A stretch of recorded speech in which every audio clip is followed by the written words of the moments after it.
Have you ever looked at yourself one day and thought, I don't recognize who I am anymore?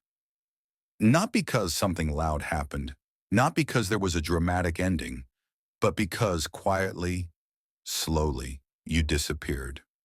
In the last episode, we talked about why leaving a toxic relationship feels almost impossible. Trauma bonding, fear, emotional addiction, and the invisible chains that keep people stuck long after the pain becomes familiar. But today, we're talking about something even more dangerous. Because long before you leave, long before you even realize something is wrong, there is silent damage happening inside you. Damage no one warns you about. Damage that doesn't show on your face at first. Damage that makes you doubt yourself, shrink your voice, and slowly forget your worth. And the scariest part, you don't notice it while it's happening. At the beginning, you were not weak. You were not broken. You were not insecure. You were hopeful. You were loving. You were full of life. You laughed easily. You trusted deeply. You believed the best in people. And that's exactly why you were chosen. Narcissistic relationships don't start with cruelty. They start with connection, with intensity, with feeling seen, understood, chosen. They don't tear you down immediately. They reshape you quietly. The first thing you lose is not the relationship. It's your sense of self. You stop trusting your instincts. You start questioning your reactions.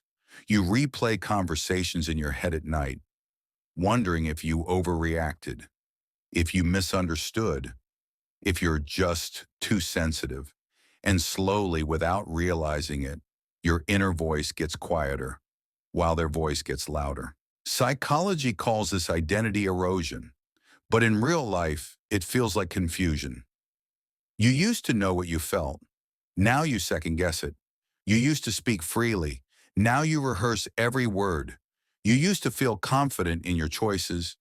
Now you ask for permission, even when no one asked you to.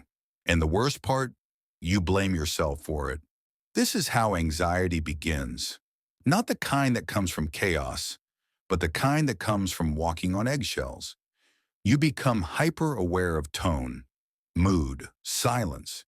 Your nervous system stays on edge, constantly scanning for danger that no one else can see. You're always trying to keep the peace, always adjusting, always shrinking, and your body remembers what your mind tries to ignore.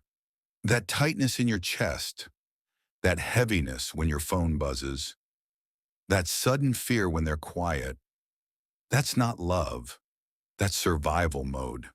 The Bible says in Proverbs 4:23, above all else, guard your heart, for everything you do flows from it. But in narcissistic relationships, your heart is not guarded. It is exposed, manipulated, and slowly wounded. Not all at once, piece by piece. Another silent damage happens here, self-doubt. You start doubting your memory, your intentions, your goodness. You begin to feel like you're too much and not enough at the same time. Too emotional, too needy, too demanding, yet somehow never enough to be treated gently.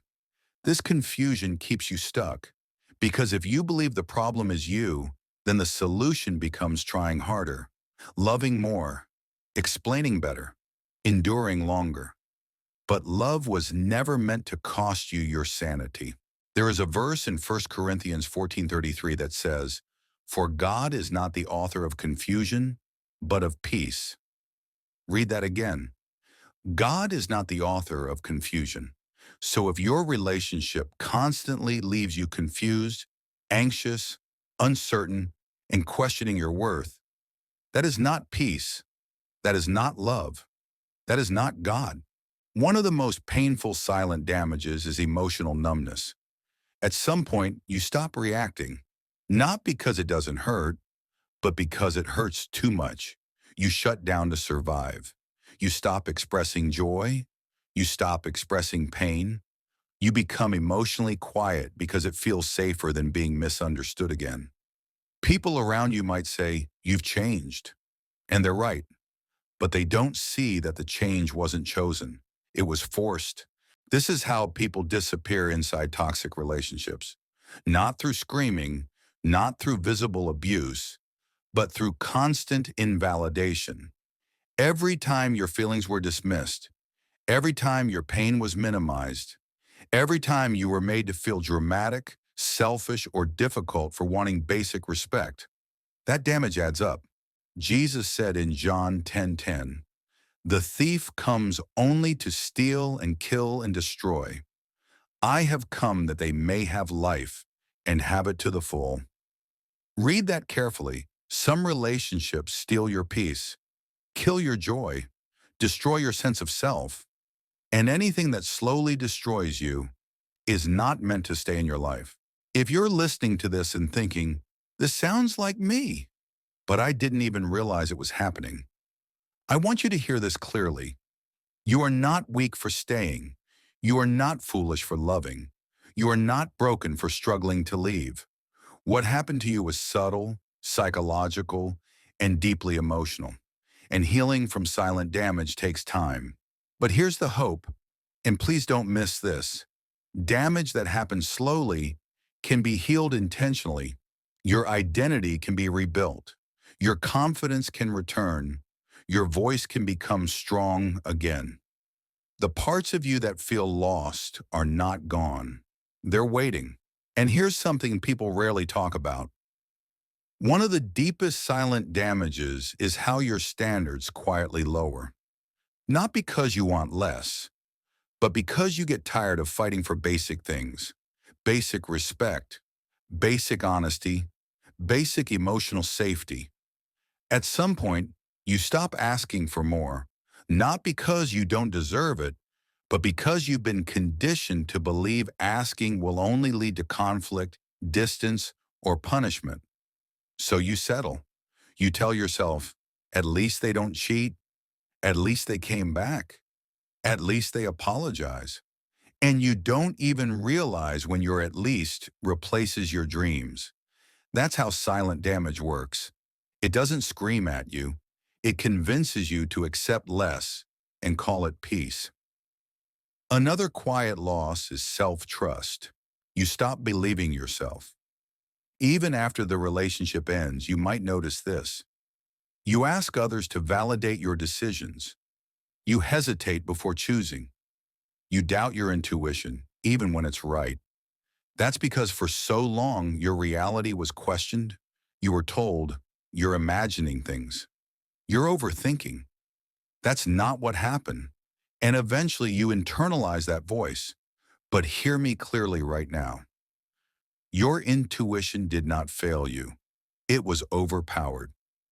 The Bible says in Isaiah 42:3, "A bruised reed he will not break, and a smoldering wick he will not snuff out."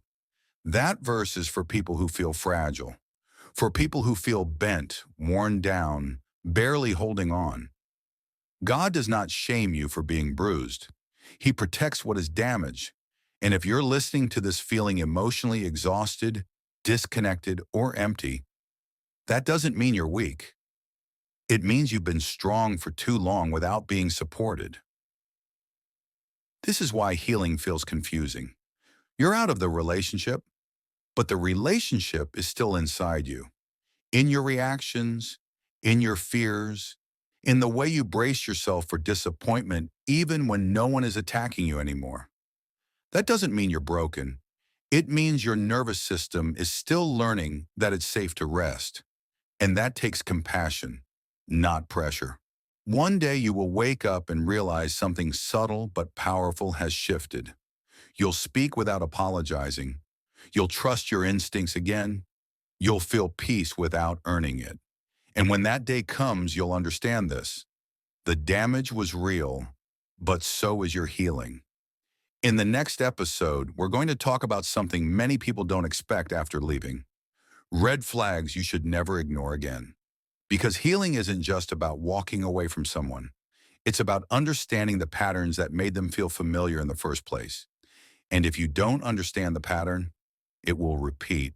If this episode spoke to you, go back and watch the previous ones in this series. They're not random videos. They're connected. And if you don't want to miss the next episode, make sure you subscribe and turn on notifications. You are not alone in this journey. You are not crazy. And you are not beyond healing. Your story isn't over. This is just the moment you start choosing yourself again.